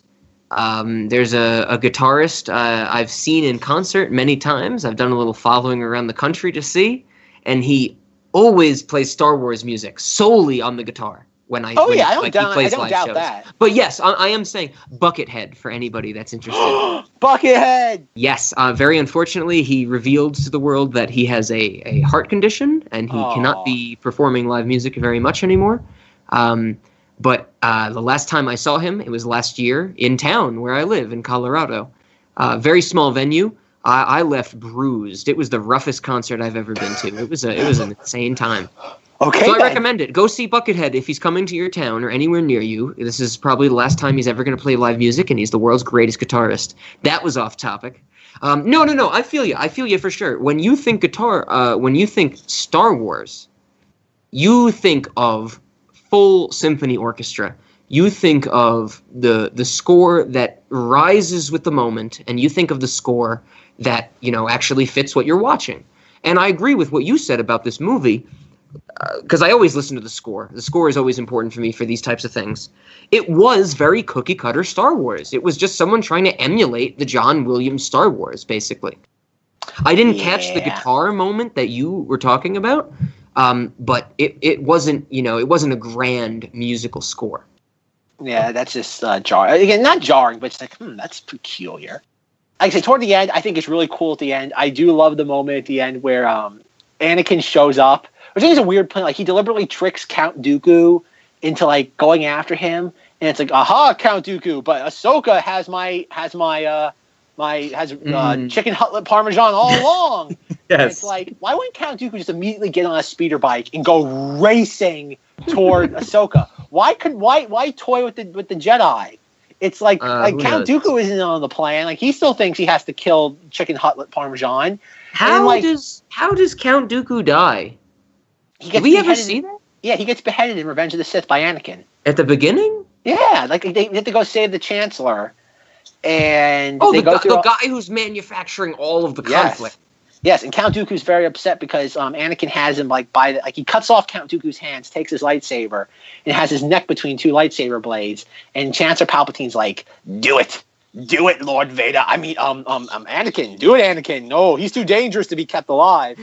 Oh my God, is this Batman versus Superman? Kill Jimmy Olsen. Execute Jimmy Olsen in the first 13 minutes. He does say, and I quote, "Do it." Emperor Palpatine is the greatest character in Star Wars. Forget Darth Vader. Forget Luke Skywalker. Greatest character in Star Wars is Emperor Palpatine. Yes.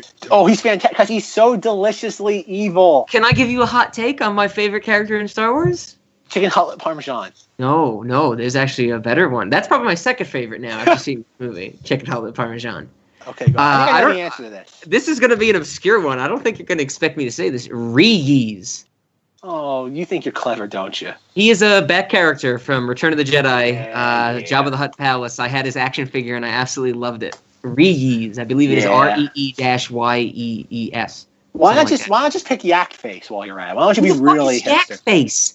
I didn't have I had the Reese figure. I was playing with Reese when I was like 8. Well, you should have been playing with the Yak Face figure. Have some hipster. Back, we should have known each other back then. You could have got me the Yak figure. I did not have the Yak Face figure. I think they released it only twice. It was in the original allotment, and I don't even know who this is. Yak. His name's Yak Face. 3 guesses what he looks like. A yak. No. Have you ever eaten yak? No. It's pretty good. You can get it out in Colorado. It's pretty good. Sure, why not? What? I mean, I'm not lying to you. I bet you're not. But is it a Star Wars character? That's the issue. No, I mean, yes, I ate the Star Wars character, yes. You ate the little plastic figure? 100%. No, the real character. They cooked him. They killed him and cooked him. Whoa, that's not cool. I mean, there's a person in that costume. Way of the world. It's the way of the world. Yakety yak, don't talk back, Zach. Can you handle that? Don't talk back. All right, so you have that. And the only thing I was questioning is, like, he sends Ahsoka out into the desert to get to Jabba's palace. Think about it, they're going from point A to B in a straight line. However, he sends Ahsoka where she'd be able to get there faster than him, and Count Dooku wouldn't expect it. Like, I know that's a really nitpicky thing to say, but it's like, come on. No, sure. I mean, I don't know, because it's a movie. Because they needed conflict to some extent. I guess. Yes, I will say that, like I mentioned before, the 15-minute mark is where I really was like, this is just a kid's movie that I need to turn my brain off for and enjoy. And I really did that. I had fun with it. But yes, you hit those points where you're just like, oh, that line of dialogue was so stupid. The decision this character is making is ludicrous. You get those moments, but don't you get those moments in every Star Wars film? Yeah. Isn't that like a hallmark of Star Wars at this point? It's the will of the Force. I mean, I want a whip whip stir in every Star Wars movie. Well, we all want that, but it's the scene we need but don't deserve. But no, to conclude this, I love it. We didn't talk about the Padme parts. Oh, that were shoehorned in. It's called a B plot, Rob.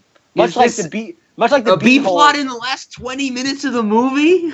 Well, it wasn't the last 20 minutes. It's the fact that I told you it was episodes of the TV series. So it was obviously a B plot during the TV series. So they can't just cut that out. They need their filler. Do you just want to talk about this so we can talk about Truman Capote, Jabba the Hutt? No, I actually wasn't thinking about that, but I love the idea of the fact that Chancellor Palpatine and Yoda are talking about the fact that, this could be an elaborate ruse that Chicken Cutlet Parmesan dies. And it's and Padme walks in, and throughout all the prequels, Padme has always been the arbiter of, what's good. Like, Padme is, an incorruptible character. Yeah, sure. She's the governing official. Yes. Yet, she's, the uncorruptible politician. That's the whole thing. She's, you have, Palpatine, who's obviously, his whole thing is that he's a farce. And you have all these other politicians in the Star Wars, prequels. But, she's incorruptible. And then, they walk in, and she's like, I'll go talk to the mobster. I know exactly where he is on 48th Street. I'm going to go down there and make a deal. It's what? I get it. She's doing it because she wants to protect Anakin. I get it. And she even, there's even, that really joke. She's like, solely under the guise of the Senate parliamentary rules. Yes. Not because I'm screwing the Jedi. What? Huh? It's no. It's not like that, though. But, it's I'm just fascinated by that. She goes, in a disguise. It's this really weird cape disguise with this weird sort of shroud around her head. It's what? And then she just gets captured and captured again. Well, it's worth noting that in the Clone Wars series, there are numerous episode arcs, 2 to 4 episode arcs, and people call them the Padme episodes, and they're just dreadful. This is probably the best Padme story in the entire series. The Padme, there's episodes where it's there's palace intrigue, and as you said, the dialogue is very clunky. The animation's a little wonky still. It goes on for like 2 or 3 episodes. It's like, make it stop. Like the Padme episodes just like are awful. Oh man. And it's oh god. It's like clearly like there's like the A team when it came to writers, the B team, and clearly it was the D team that had to write some of the Padme stories. It was the D- team. It was close to that. But no, going to Truman Capote Jabba.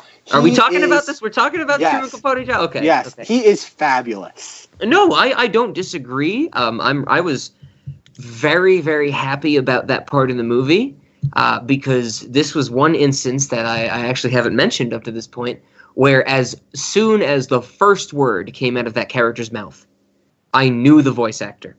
Seriously. Oh, okay. Seriously, I knew who this was. It was Corey Burton. But I would like to hear Zach's take on Truman Capote Jabba before I get into my whole spiel about voice acting. So, Zach, I loved this. I didn't think it was gay Jabba. I didn't think it was Truman Capote Jabba. I thought it was a fucking alien. Like, what are you trying to assign male-female genders to goddamn made-up alien species for? It was an alien, and it had, like, the good old, 20s vaudeville vibe with the... Yeah. It was like smoking the cigarette out of the long cigarette holder type of thing. It had a little, ostrich feather in its plume or whatever.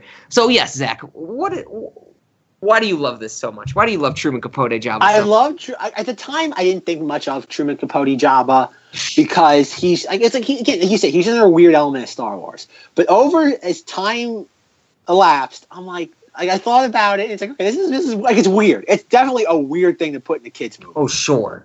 And it's like, and never mind again the voice. And I forget what it was. I think it had to be in college. I was doing something, and like I had to watch something about Truman Capote. Or he came up, or something like a teacher like showed a clip from something he was doing. How could you not? How could you not find Truman Capote? I mean, Truman Capote is fantastic. Deserves all respect as far as I'm concerned. I'm a big fan. And whatever I was doing, I'd never seen him before. Like, I knew the name, but like I didn't know anything. Oh, okay. I saw.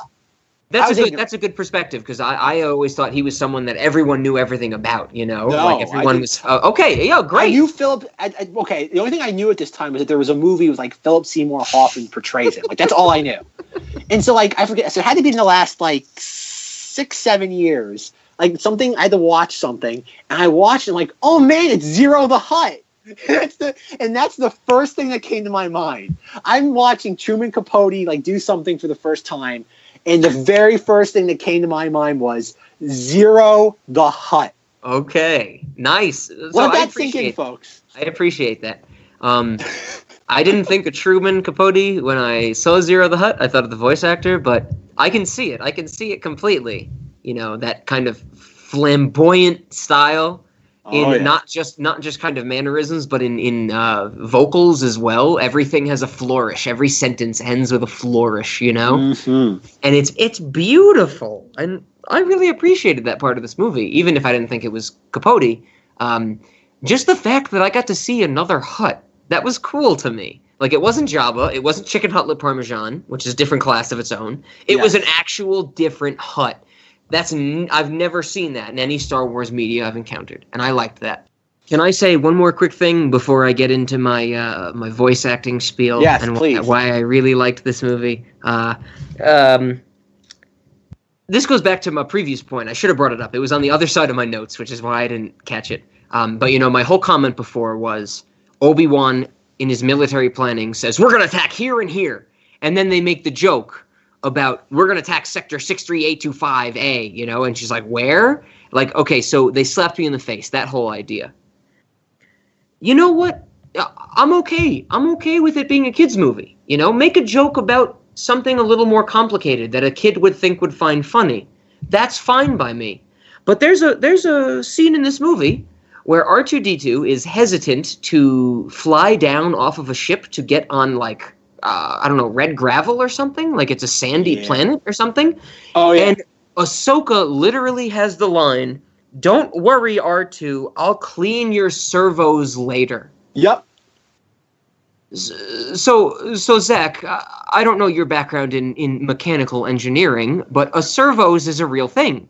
Yes. A servos is an actual piece of equipment that makes radio-controlled cars and drones work and things like that. I believe it. And That's mind-blowing to me, that they would make a joke about an intelligent fix to the movie, but still include an intelligent line later on. So you like the fact that when she said that it was actually real-world applicable? I think so. So I think the question right now for you, Zach, is would you like me to go into my voice acting spiel, or Please. should we start answering the real questions? Which do you want to do first? Voice acting spiel. Voice acting spiel. I'm so glad you asked me to talk about this, Zach. I didn't want to bring this up at all, but I'm so glad. No, of course not. That you were like, oh, hey, Rob, what did you think about the voice acting? No, I guess for the audience out there, I am a huge fan of voice acting. What people do with their voices to meet certain characters in animated shows, whether it be for full arcs, whether it be for guest appearances, I absolutely love it. And when Zach gave me this animated movie, Star Wars, a recent animated movie compared to Fantastic Planet, which had Barry Bostwick in it, yes. This was much more enjoyable for me to listen to. I mentioned it already, but as soon as Zero the Hutt began to speak, I recognized the voice actor, Corey Burton. This actually happened. A very similar situation happened, I would say, in the first 5 minutes of the movie. Zach, I'm going to ask you if I'm pronouncing this correctly. Admiral Yularen? Yularen. Okay. So this is what happened. I started watching this movie. I'm getting a gist of it. And this character, Admiral Yularen, starts to speak. And you can hear it in my commentary. I know that voice. Who is that? God damn it, who is that? Who's that voice? And then a pause. And then a slap on the side of my couch. And I say, that is Marquis Halim Andor the 12th from Final Fantasy XII, the video game. Okay, so this is actually the case. The person who voices Marquis Halim Andor, if any of you out there have ever played Final Fantasy XII, he is a very big part of this game. He helps your main characters escape the bad guys. It's a very crucial juncture of the story. Zach, can I give you a hot take? Can I give you the hottest take I've probably ever given you? Burn me, baby, burn me. Final Fantasy XII is the best Final Fantasy game. If anyone is listening to this who's a Final Fantasy fan, they literally just stabbed themselves in the eyeball with a fork. That is the hottest take. That is literally the hottest take, Zach. That is the hottest of the hots? That is the hottest of the hottest takes. That Final Fantasy XII is my favorite Final Fantasy game.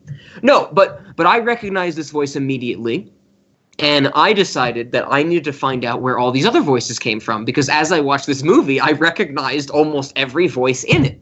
It was unbelievable that I had gained this kind of base of knowledge on voice actors to recognize them in a goddamn Star Wars movie from 2008. So I'm about to give you a brief synopsis of some connections, of some activities, of voice actors in this movie. James Arnold Taylor, the voice of Obi-Wan. So we get him as Ewan McGregor stand-in for this movie. He is the voice of Titus, the main character of Final Fantasy X. Very good game. One of the best Final Fantasies. He is the voice of Ratchet from Ratchet and Clank, the classic PS2 video games. Every single Ratchet and Clank game, he's the voice. Pretty cool. He is also Captain Jack Sparrow in Kingdom Hearts 2, when you have a Pirates of the Caribbean world. He is the stand-in for Johnny Depp.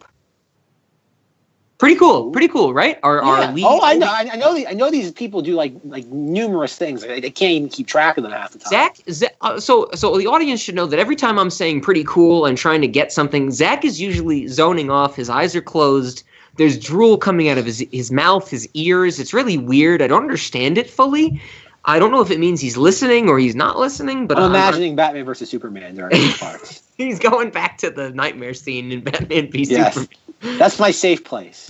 Okay, so that's James Arnold Taylor, one of our leads. The other lead I have is Tom Kane. Tom Kane is very famously the voice of Yoda in pretty much all of the Star Wars universe, right? Mm-hmm. Yes. This is Admiral Yularen. This is Marquis Halim Andor.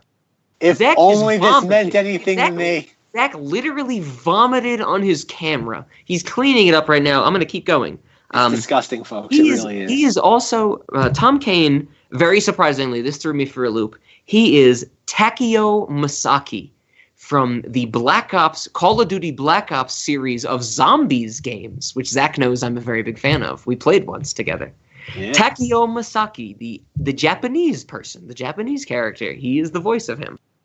The next one we're going to, my favorite character in the movie, D. Bradley Baker. He's the voice of Commander Rex. Or Captain Rex. What'd you tell me it was? Captain Rex. I think Wikipedia said Commander Rex, which is why I wrote it down.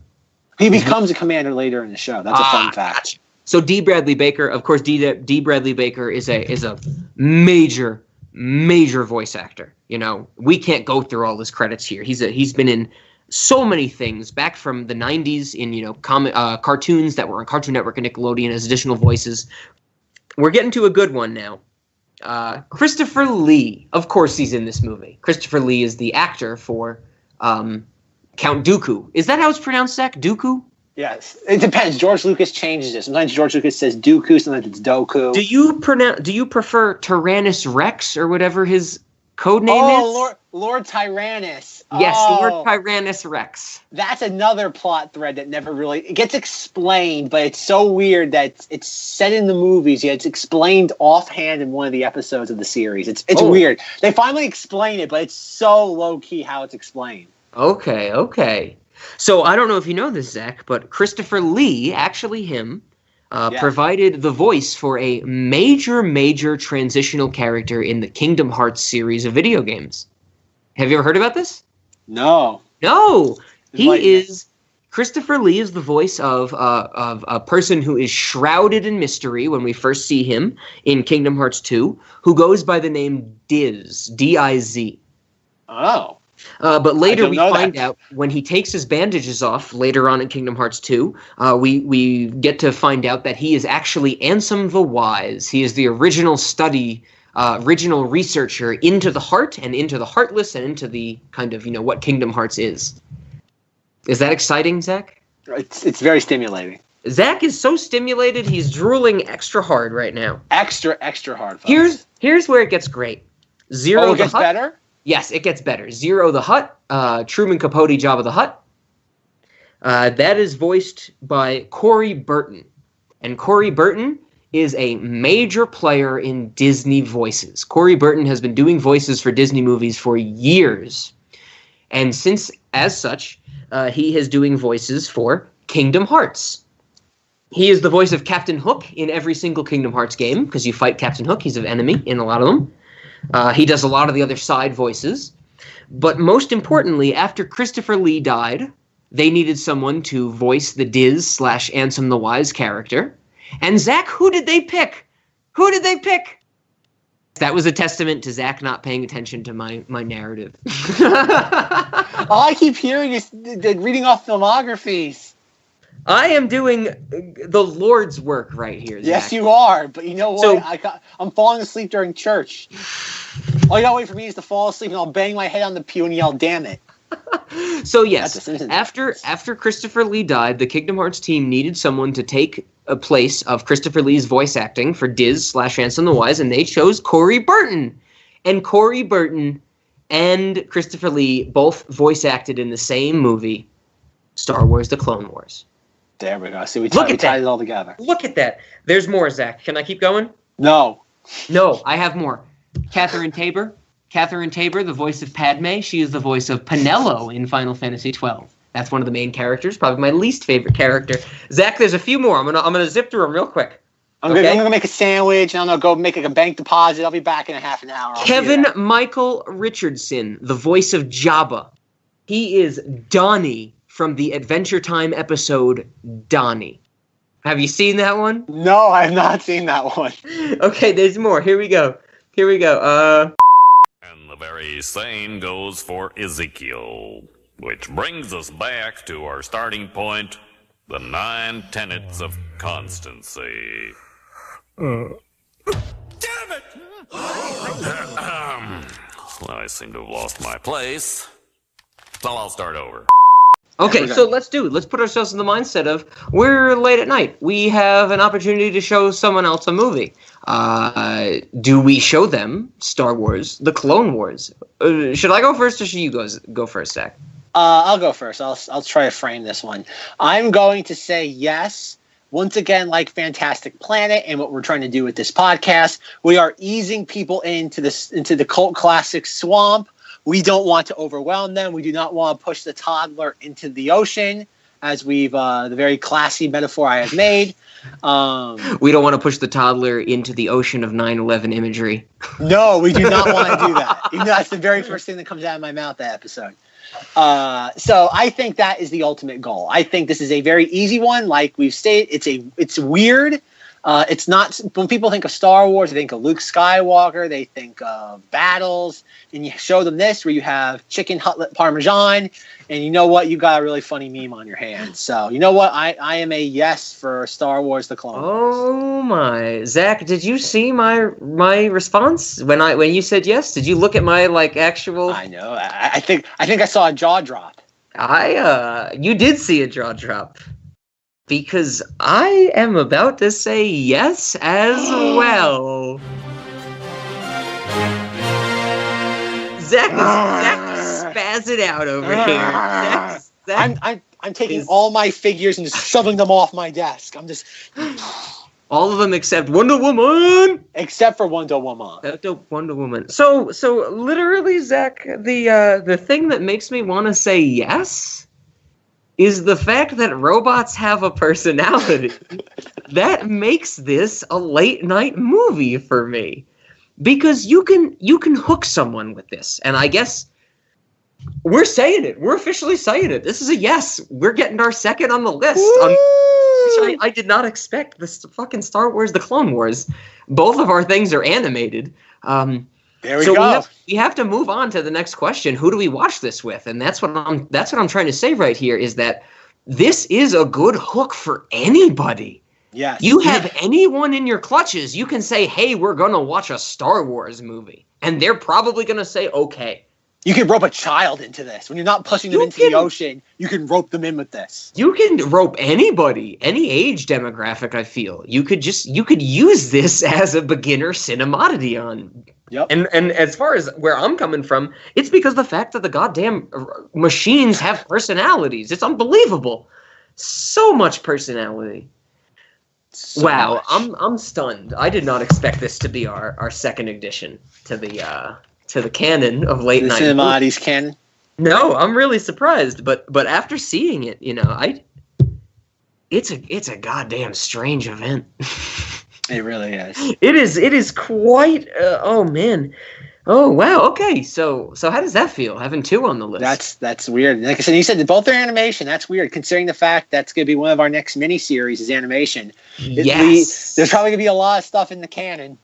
Yes, animation is a big favorite of mine. It's a big favorite of Zack's since he posted the animated Star Wars movie. In there, yep. And you say show this to anybody. I mean, we should rent auditoriums and just show this to people. You know what we should do? Rent an auditorium, tell people free soda and hats, put them in the auditorium, then you lock the doors. You get a giant wood plank, lock the doors, and they're forced to watch it for hours. That's right. That's something that this movie doesn't have over Fantastic Planet, is that if you sit down with someone late at night and you say, "I'm going to put a movie on," and they say, "What movie?" If you respond with Fantastic Planet, you're going to get a what from them. Yep. If you respond with Star Wars: The Clone Wars, they're going to say, "Okay."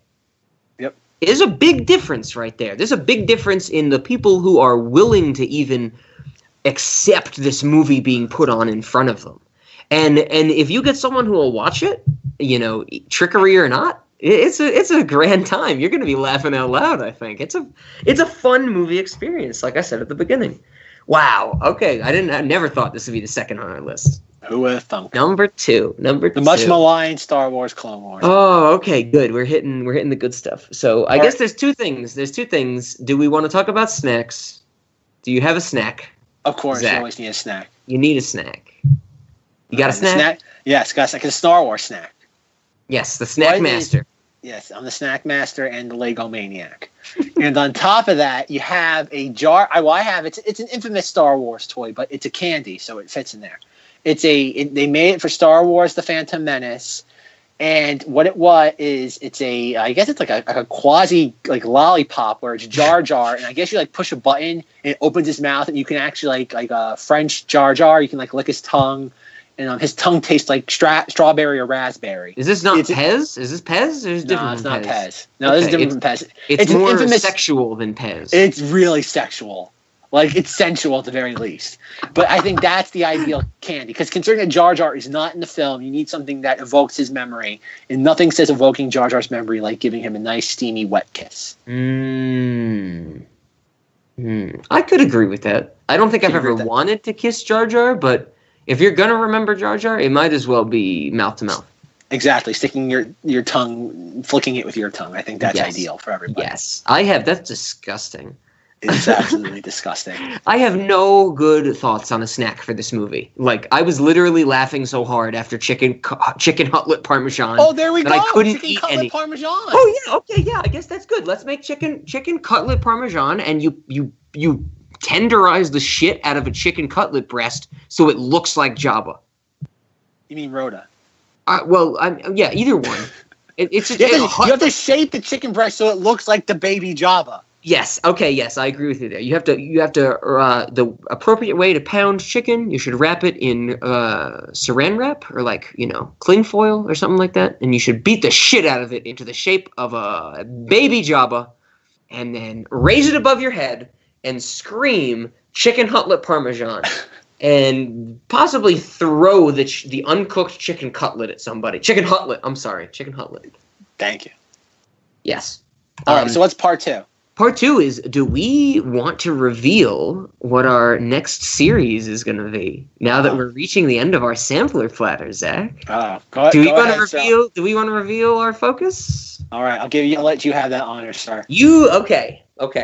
So, in true vein of Cinemodities, and really just oddities, I would say, our next series is going to be a slew of episodes on media that Dean Norris has been involved. That's a good way to put it. So weird. It is the Dean Norris series. So if any of you out there are like, who the fuck is Dean Norris? You probably know him as Hank Schrader, the DEA agent, the brother-in-law from Breaking Bad. Or you might know him as SWAT team leader from Gremlins 2 and Terminator 2 Judgment Day. Yeah, apparently that's a thing. And so we're going to hit a few Dean Norris movies. We won't hit all of Breaking Bad. We probably talk about one episode of Breaking Bad. But that's what you should expect next. Our discussion on good old, bald-headed, grumpy-faced Dean Norris. Yeah. Are you excited for this, Zach? I'm excited for this. I'm so excited I might just bust. Ooh. That's good to hear. That is. So how are we going to end this episode? That's literally what I was about to say. How are we going to end this? That's the last thing I wanted to ask. How are we going to end this episode? I don't know. I've never thought about it until today.